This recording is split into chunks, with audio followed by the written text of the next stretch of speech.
Vipi kama nikwambia kwamba unachokifikiria ndicho ambacho unaumba, na mnachokifikiria watu wengi zaidi ndicho mtakiumba kwa haraka zaidi, na kitakuwa hivyo kilivyo. Binadamu ni muumbaji msaidizi. Yupo muumbaji mkuu ambaye ni Mungu, lakini Mungu huyu anaumba akishirikiana na binadamu. Kila siku, kila sekunde, kila dakika uumbaji unafanyika. Vipi kama nikwambia kwamba hakuna sehemu inaitwa Jehanamu, hakuna sehemu inaitwa kwenye moto wa milele, na wala hakuna sehemu inaitwa mbinguni. Zote hizo ni creation au ni uumbaji wa akili ya binadamu, ndio ameumba hayo maeneo. Kwa hiyo hakuna sehemu ya kijiografia ambayo inaitwa mbinguni, hakuna sehemu ya kijiografia ambayo inaitwa motoni au Jehanamu. Zote hizo ni creation au uumbaji wa akili ya binadamu, ni maeneo ya kisaikolojia zaidi. Sasa tukifa tunaenda wapi? Tukifa, kama hakuna mbinguni, kama hakuna kwenye moto wa milele, tunaenda wapi?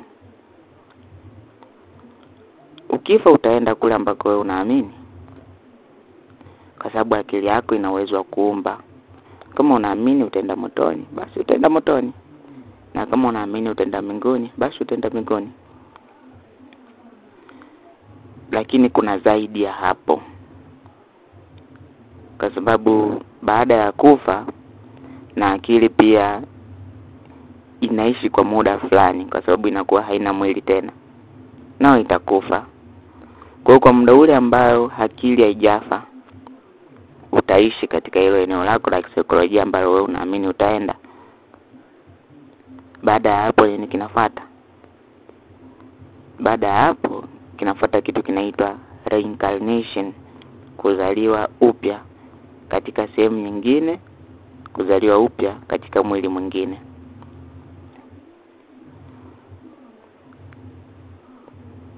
Kabla sijaendelea, tuanze kwanza kwa kukiri. Mimi na wewe unayenisikiliza tunapendwa na tunathaminiwa na walimwengu. Mimi na wewe unayenisikiliza tupo salama na tupo huru. Mimi na wewe unayenisikiliza tunalindwa na nguvu kuu. Mimi na wewe unayenisikiliza ni madereva wa miili yetu na viongozi wa akili zetu. Enyi malaika wa Mwenyezi Mungu, tunaomba msaidie katika hayo. Reincarnation ni kitendo cha kuzaliwa sehemu nyingine, katika mwili mwingine, mahali pengine, wakati mwingine, baada ya kufa. Baada ya kuwa umekufa katika mwili huu, una uwezo wa kuzaliwa katika eneo lingine, una uwezo wa kuzaliwa katika sehemu nyingine. Tuchukulie kwamba umekufa Tanzania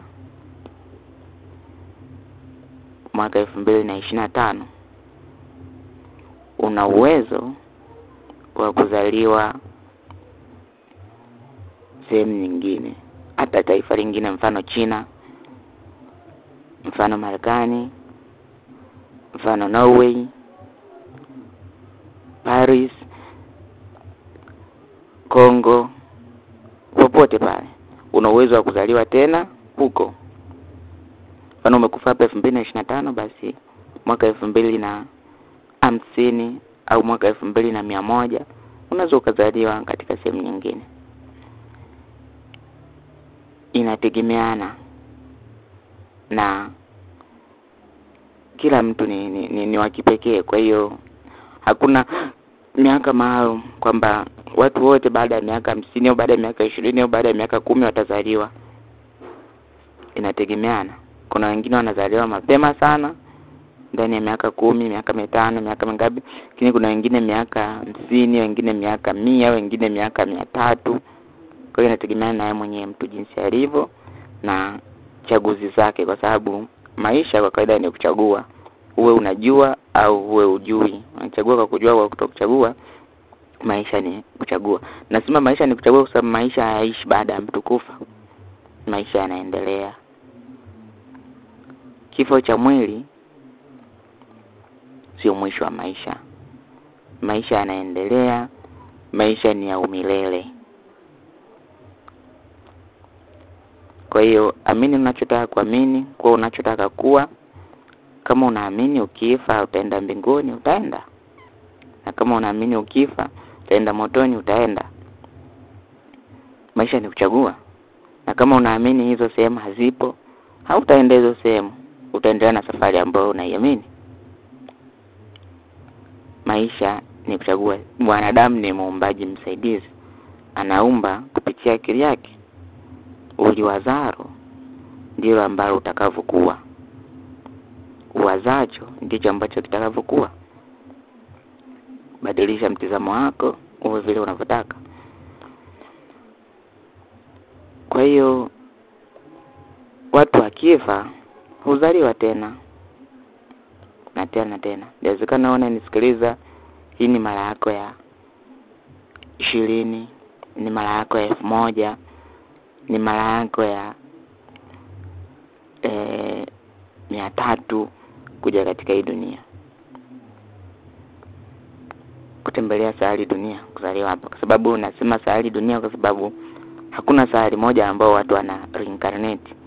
Hakuna sayari moja tu kwamba ukifa tu lazima basi uzaliwe hapa hapa duniani, kwamba katika nchi fulani kama ulikuwa Tanzania ukazaliwa labda Malawi, ukazaliwa labda Kongo, ukazaliwa labda Marekani, ulikuwa bara la Afrika ukazaliwa labda bara la Asia au bara la Amerika au bara lolote. Sio lazima reincarnate kuja duniani. Nyumbani mwa baba yangu kuna makao mengi. Hayo maneno yaliyosemwa. Kwa hiyo hakuna, sio kwamba ni sayari dunia tu ndio watu wanaweza reincarnate. Kuna sayari nyingine nyingi, sio 9 tu, nyingi mno ambazo mtu unaweza reincarnate. Na huko kuna viwango vingine vya aina za maisha. Yanaweza kuwa tofauti kabisa na maisha hapa duniani. Yanaweza sio maisha ambayo yanaweza kuonekana na macho ya kawaida ya binadamu, lakini maisha yanaendelea huko. Kwa hiyo unaweza ukachagua reincarnate kutembelea tena sayari dunia, au reincarnate katika maisha mengine katika sayari nyingine huko. Zote ni chaguzi.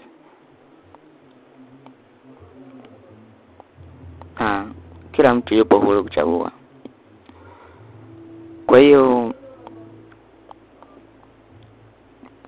kwa sababu tuna chanzo ambacho kinatuleta hapa katika sayari dunia au katika sehemu yote mbalimbali, kupitia chanzo chetu hicho, ukifa unarudi katika hicho chanzo.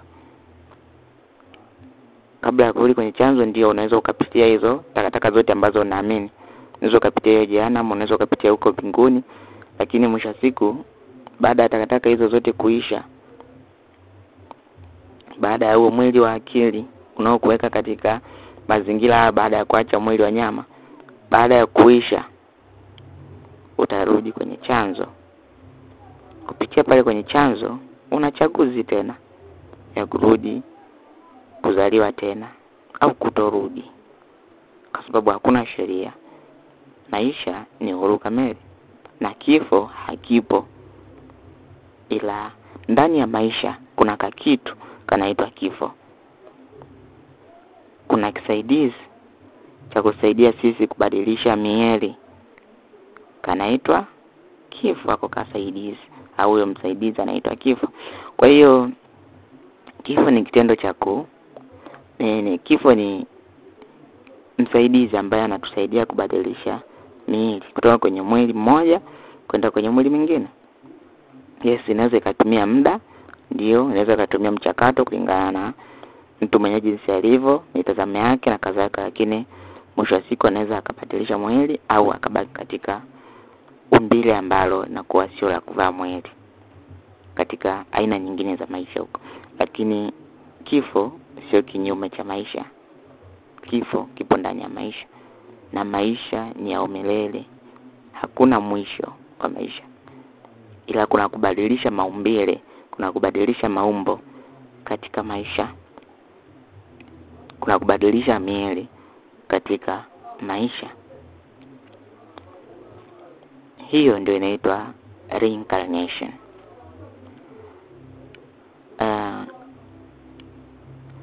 Maneno yangu ndio uthibitisho, sio sheria, sio amri ya kusema uniamini. Unaweza na ukafuatilia akili yako na ukachagua kuamini kile unachoamini. Haya ni maoni yangu na mtazamo wangu kuhusu kifo, na mtazamo wangu kuhusu mwanadamu akifa anaenda wapi. Asante kwa kunisikiliza. Uwe na wakati mwema.